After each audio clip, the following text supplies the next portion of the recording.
2023 में पेपर कैसा होगा?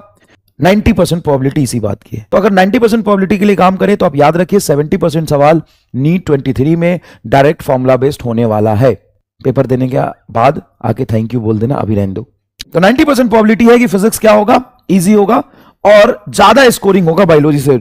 आपको इन नंबर ऑफ बच्चे मिल जाएंगे 22 वाले जिसके फिजिक्स में 180 है, 170 है, 175 है, 160 है, 165 है, लेकिन बायोलॉजी में कम हो गए। तो बाय यो यो यो यो देखो ध्यान से, ओ बाय यो यो यो। अब तुमको क्या करना है वो सुनो, और सिर्फ पीवाईक्यू ही पे ध्यान नहीं देना। पीवाईक्यू तो तुम नींद में सॉल्व कर लोगे अगर ढंग से पढ़े हो मेरे से। तो जब वो फॉर्मूला सीट रेडी हो जाए तो हर एक एक फॉर्मूला पे सवाल नोट्स में दिए हुए हैं, उस सवाल को लगाओ। जो तुम्हारे 28-30 चैप्टर है फिजिक्स में, उसके जब सारे शॉर्ट नोट्स बन जाए, फॉर्मूला चार्ट बन जाए, एक एक पेज के सारे चैप्टर के जितने फॉर्मूला होते हैं ना, सबको एक एक पेज में लिखना है खुद। अब यहां पे कहेंगे सर आप लिख के दे देते ना तो कितना अच्छा होता। हाँ, पढ़ा भी मैं ही दूं, सवाल मैं करा दूं, न्यूमेरिकल मैं करा दूं, पीवाईक्यू मैं करा दूं, रिवीजन मैं करा दूं, शॉर्ट नोट्स मैं ही दे दूं, तो इतना काहे मेरे से कष्ट करवा रहा है? सीधा फाइनल एग्जाम के दिन ही मुझे ले चलना खुद खुद। तो आपको क्या करना है, खुद सारे चैप्टर के फॉर्मूले सारे लिखने हैं। फॉर्मूला मतलब शॉर्ट नोट्स टाइप, क्वेश्चन नहीं लिखना, फॉर्मूला लिखना है। अगर आपने बनाया है तो अच्छी बात है, नहीं बनाया है तो सबको यह फॉर्मूला खुद से लिखना है। उसके बाद हर फॉर्मूले पे बेस्ड आपके नोट्स में सवाल किए हुए हैं, नोट से सवाल रिवाइज करो। और पीवाईक्यू पे ध्यान दो, 10 साल के जो पीवाईक्यू है वो सारे मैंने क्लास में कराए हुए हैं। पीवाईक्यू मैंने सारे आपको क्लास में कराए हुए हैं।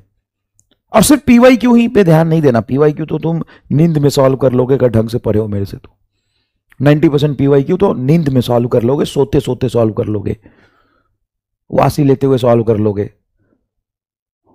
उस पीवाईक्यू सॉल्व करने के लिए जैसे तुम्हारा स्टडी टाइम है, मान लो तुम रात में 6 घंटे सोते हो, मतलब एग्जांपल ले रहा हूं, और बाकी तुम पढ़ते हो, तो पीवाईक्यू सॉल्व करने के लिए तुम जगह जगह सॉल्व करोगे, सोते सोते कर लोगे। पीवाईक्यू तो तुमसे सोते सोते हो जाएगा, ठीक है, उसको तो काउंट ही नहीं करो। उसके बाद ध्यान से सुनना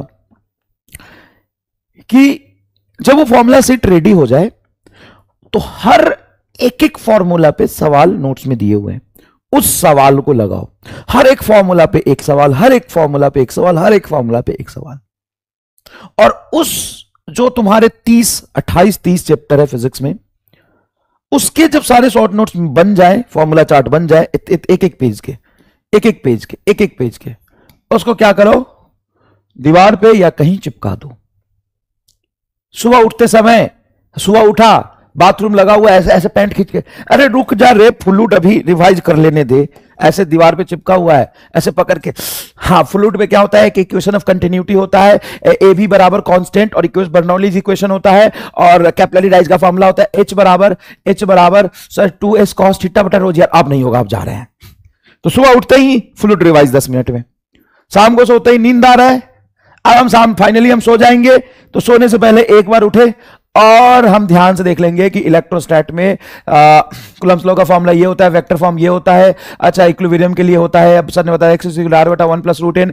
सीट का इलेक्ट्रिक फील्ड कंडक्टिंग है तो sigma upon epsilon not, non conducting sigma upon 2 epsilon not, और एक इनफाइनाइट लाइन चार्ज का होता है 2 k λ/r, और गॉस लॉ होता है q/ε0 not, sorry phi = q/ε0। अब सो जाते हैं, समझ में आया? तो भाई ऐसे 28-30 फॉर्मूला के चार्ट बना के दीवार पे चिपका दो और ऐसे रिवाइज करो। कहते हो रिवीजन का टाइम नहीं मिलता है भाई, डायरेक्ट फॉर्मूला पे सवाल आने, डायरेक्ट फॉर्मूला पे सवाल आने, ठीक है। तो तुम्हें तो पहला प्रायोरिटी ये है कि पूरे फिजिक्स का हर एक फॉर्मूला यहां तुम्हारे होने चाहिए। कैसे होगा? लिखो लिखो, एक पेज पे चिपकाओ, सोते उठते खाते खाते।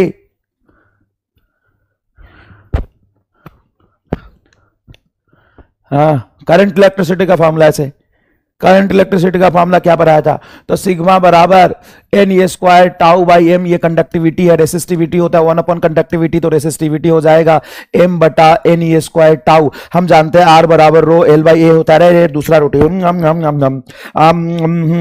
तो आर बराबर हो जाएगा एम एल बटा N A square tau into M. हाँ हाँ हाँ हो गया। तो बेटा बस मेरा उद्देश्य यही था, आप समझ गए क्या करना है। अच्छा, अपने इमोशन पे भी साथ साथ में कंट्रोल करना है, ये बहुत इंपॉर्टेंट है। इमोशन पे कैसा कंट्रोल करना है मैं समझ सकता हूं, as a serious NEET aspirant हो नहीं बैकलेवल, लेकिन मान लेते हैं तुम ना पढ़ने से ज्यादा चिंता करते हो कि ये तो चलो बेसिक फॉर्मूला तो सब पढ़ लेगा, अच्छा पीवाई क्यू सब कर लेगा, अच्छा डायरेक्ट फॉर्मूला पे सवाल तो सब कर, लेकिन ये आ गया तो, और कहीं ये आ गया तो, और कहीं ये आ गया तो इस इमोशन पे थोड़ा कंट्रोल करो। देखो मैंने नोट्स में बहुत सारे सवाल कराए, अब हम पूरे साल पढ़ा रहे हैं ना, हम पूरे एक डेल्टा टी टाइम में पढ़ाते हैं, तो आपको हर चैप्टर का एकदम डीप में जाके सारा कंसेप्ट भी समझाते हैं। तो उसमें मैंने बताया कि जब हम थ्योरी पढ़ा रहे हैं, छोटे छोटे सवाल करा रहे हैं, वो मतलब 100% होना जरूरी है।